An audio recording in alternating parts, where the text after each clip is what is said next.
case you didn't know this, when you, as a white person, ask a person of color, help me fix racism, what you are doing is you're placing an undue burden on them. What you are saying to them is, I recognize that we live in a system where you already oppressed, where you already struggling, and now I'm going to ask you to do more by helping me fix the problem. Tell me what to do. If you are truly committed to creating a world that works for all, a world centered around anti-racism, that's a no-no. How do you find out what to do? Ask Dr. Google. Like literally Google, how do I end racism? How do I be anti-racist? What can I do as a church to help solve racism? You can Google these questions and come up with a host of things rather than ask a person of color. That being said, I've made it my life's work to answer those questions. So I don't mind doing it. I didn't mind being asked. But I'm just giving you, like, in general, a sense. If you want to find something on you go like, ooh, I know a person of color. Let me go ask them. No, fight that impulse. Fight that impulse.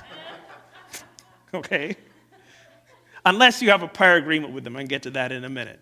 All right? So my response to this, and this is up on my blog, my response to this was a list of things that I borrowed from a book called Nice Racism, How Progressive White People Perpetuate Racial Harm by Robin DiAngelo. You don't recognize the book title, you might recognize the other one she wrote called White Fragility. And Robin DiAngelo is a white anti-racist woman, primarily writing to a white audience. So I highly encourage you to get the book. It's called Nice Racism. If you want to jump into a book study, I'm actually starting one online this week. I got a pile of cards there. You can get the cards, hit the website, and join the book study. So she creates this list, and I don't need to reinvent the wheel. This is a good list, and it's, again, a list directed primarily to a white audience. So here's a couple of things that you can do, both as individuals and as a community. 1, donate a percentage of your income to racial justice organizations led by people of color. That last part's important, led by people of color. 2, when you're organizing events, make sure that they're accessible and scholarships are available for people of color. 3, donate proceeds from such events to racial justice organizations, again, led by people of color.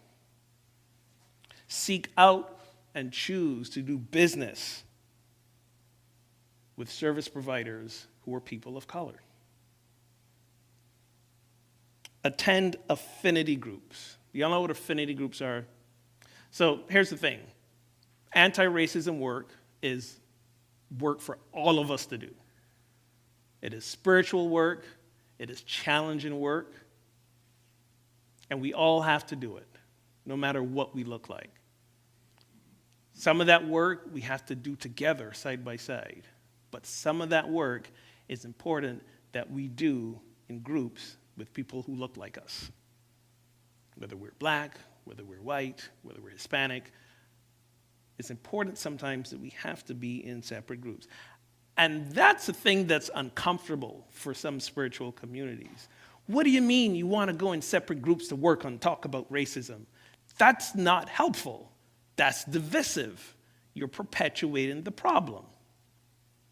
It's a fascinating take because last I checked, I don't remember the complaint being made about perpetuating the problem of sexism by having men's and women's group, or homophobia by having an LGBTQ-centered group.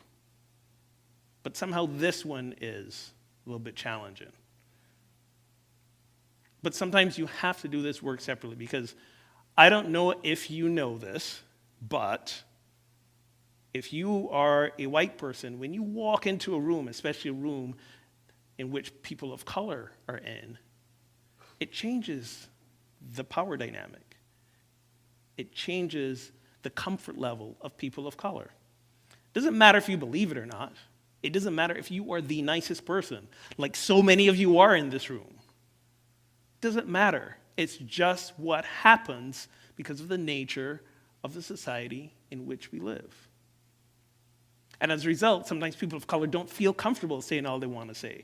And then you, as a white person, don't feel comfortable in saying what you want to say because you might be afraid of offending. So now we got two groups of people who are really afraid to say what they want to say for fear of upsetting the other person. That's not how we get it done.